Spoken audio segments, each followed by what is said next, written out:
Hi, folks. This is Rabbi Kerry. Thanks so much for calling in today. Welcome to Resist Burnout, a 15-minute weekly call to restore, regenerate, and to return to who you are. Whether you're calling in every week now and this is a weekly practice for you, or if this is your first time calling, I know you know the need. Otherwise, you wouldn't be calling at all. We are in this for the long game, and we need the sort of rituals and practices to get us through that whole stretch. Whatever your personal practices, rituals, religions, the Lab Shul team and I hope that this call will be a kind of way station for you, and one of many, we hope, in your life to sustain your commitment and your energy to the work towards justice. A few logistics. We're now doing this call every week at 12 p.m. Eastern. And Rhonda has been leading meditation for us just about every week. And each week we'll have a different inspiration specialist. So if you have feedback, ideas, concerns, please do message me, Kerry Chaplin, on Facebook. And if you know of someone, or if you are someone whose story could inspire and restore us, please do let me know. I have a feeling there are a few of you on this call, even if you haven't told me yet. Because of the brief nature of the call, everyone is muted, and that means no introductions, but I do want to honor the kind of temporary community of like-minded, somewhat strangers that we create every Monday for 15 minutes. So towards that end, when the call is over, I want to encourage you to post a picture of where you're listening from, who you're listening with. Photos of cute animals and children are welcome. If you're in a sunny corner of the office, if you're in the car, please wait till you're done driving. If you're with friends, take a picture of the spot of where you are and what you're looking at and who you might be with. And please post it to the Facebook group. In the meantime, I'll say something about who I know is on the call today. There are people from Illinois, California, Pennsylvania, Texas, Florida, hi Mom, Iowa, Massachusetts, Vermont, DC, and I'm sure other places too. And there are people on this call who are working for immigrant rights, there are academics, artists, there's at least one healthcare administrator, there are peacemakers, troublemakers, politicos, someone planning to run for office, at least one, consultants, parents, people who are planning to watch the game tonight, and people who have no idea what I'm talking about because sports ? We gather on this call to practice our own helpfulness, and we have just this one self and a whole lot of work to do with it. And with that, I'll introduce Rhonda Rosen. She's calling in from Mars, Pennsylvania, has been practicing meditation since 1973, and has been leading mindfulness meditation for 10 years. And she's back with us today to share another contemplation with us that we can turn into a practice to carry with us throughout the week. Rhonda, if you would unmute yourself, please. Or I can unmute you. How's that? Can you hear? Okay. Okay, I've unmuted you, so you don't have to hit anything now. Okay, I'm not. Okay, good. Yeah. Okay, I'm glad you can hear me because that's important. Because in these 5-minute installments, I want to teach you a little bit about deliberately using your attention in order to regulate your level of arousal. Outrage is necessary in this work of resistance, and we must learn how to take time for rest in order to keep working well. Using the capacity to just listen and allowing yourself to be moved by sound is a very useful practice. Sound is constantly available, and we can use it to lower our arousal level whenever we are overwhelmed or agitated.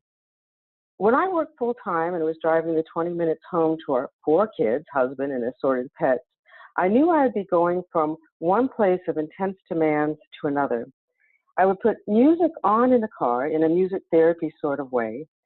I would start by matching the beat and intensity to the raucousness of my own internal noise. Then as I drove, I would move toward increasingly nurturing music. And finally, when I pulled into the garage, I would sit there in silence for a minute before I went inside to the chaos I know that was waiting for me. That is a deliberate use of music for self-regulation. We react to sound all the time. While with my meditation group, we can hear a barking dog in the neighborhood. At this point, I think of the dog as a member of the group. His bark is no different than the occasional internal barking of all our minds. There's nothing we have to do about it. It takes time before members of the group learn to just hear him barking without making up a story about the dog. Once I was in New York City for a 3-day discussion of meditation and psychotherapy. Ripping off of John Cage, the several hundred of us in the auditorium were instructed to put on our phones. As we sat there for the next half hour, we listened to the random songs and sounds of all the phones in that room, just listening, paying attention to our reactivity and watching the reactivity fade away. Just sound, just listening. Our world is always making sounds, whether it's the gurgle of our own stomachs, the barking dog down the street, the sirens, the wind in the trees, or the spring birds. Even if we were in a silent chamber, we would hear the whir of our own aliveness. There is always sound. So today, I invite you to practice just listening.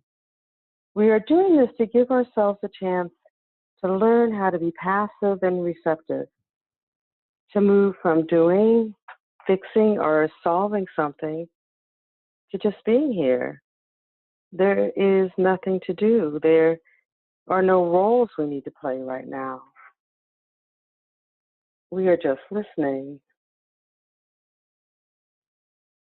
Our ears do not need to grab the sound. The sound comes to you.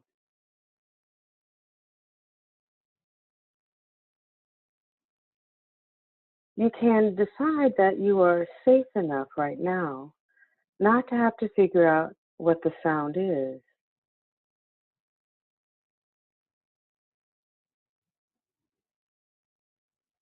Because you've given yourself this time out, you don't need to respond in any way.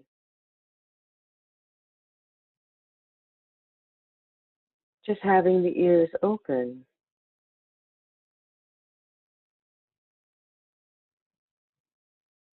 When your attention wanders, just bring it back very kindly.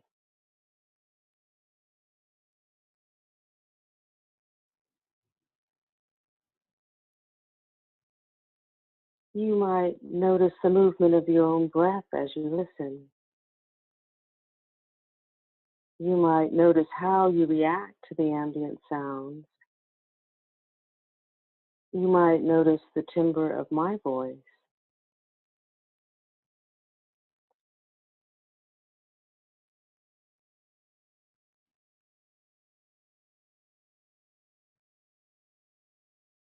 Some startling sounds you might feel in your body even before you hear it.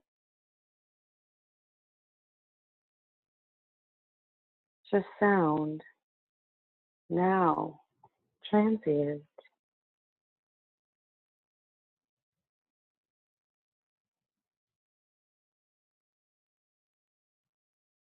Always something present, some subtle and some jarring.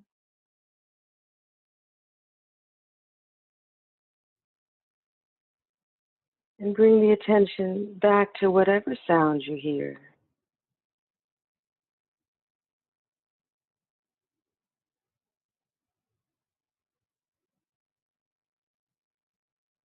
We sit or stand or lay down within the fullness of all the sound all around us. With nothing we need to do, taking time outside of all our roles and responsibilities to just listen. And it's so nice to know that you can do this practice any place and any time. No one needs to know. And the more you practice, the more your body will learn to let go when you give it permission. Periodic letting go is necessary for our well-being.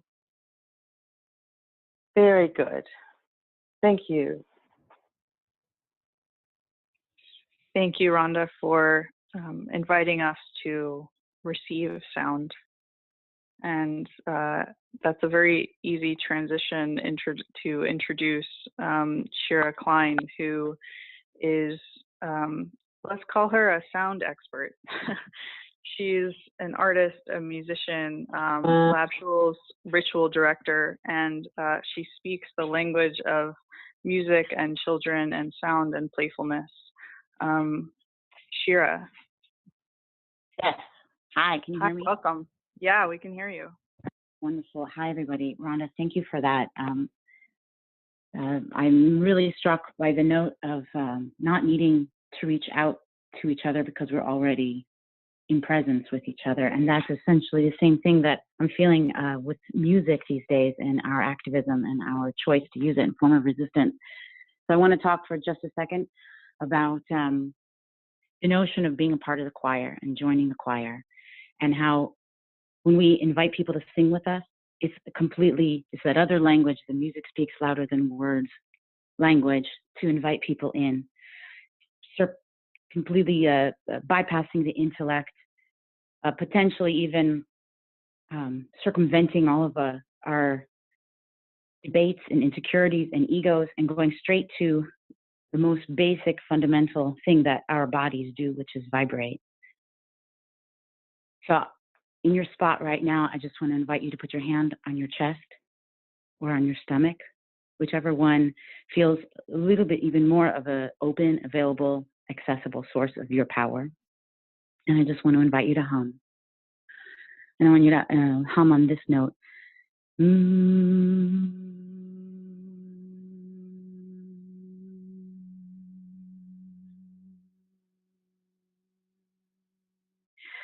Now, it's a funny thing that we all don't hear each other, but we can feel each other. So when you invite people to sing on the same note, like this, not only are you vibrating together, but humming also teaches you how to breathe at the very end of your hum. There's nothing left to do but breathe.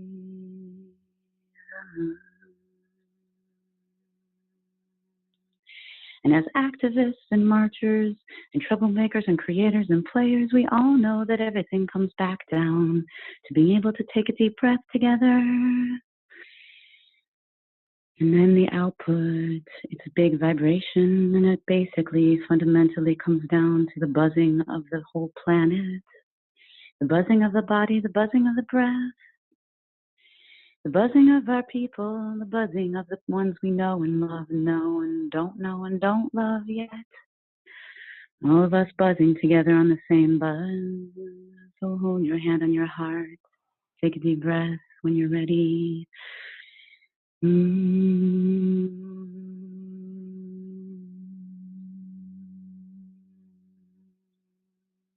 In the world of sound healing, this is called toning. And it's a way of vibrations reaching out to each other. It's a natural law, I didn't make it up. It's the natural law of vibration. And vibrations, they reach out and they meet each other. And when they meet, they make a harmony, or they sing together.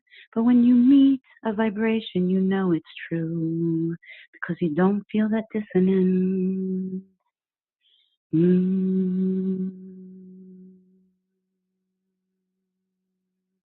So whether you're harmonizing with me or you're singing this note, just know that our vibrations meet like this, and we are so much more powerful when we're on the same vibration.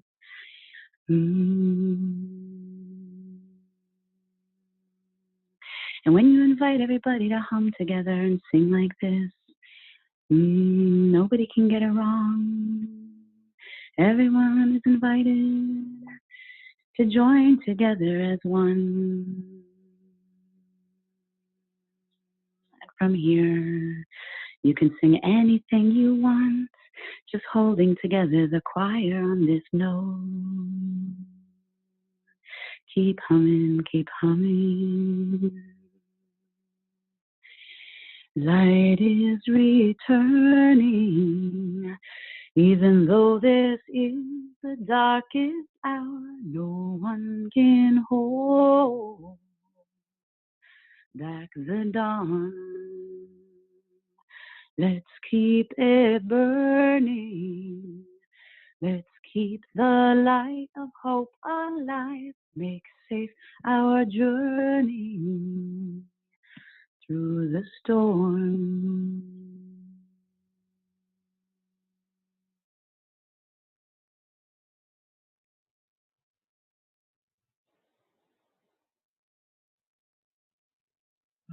Thank you, Shira, for inviting us into the nature of vibration to access our own power.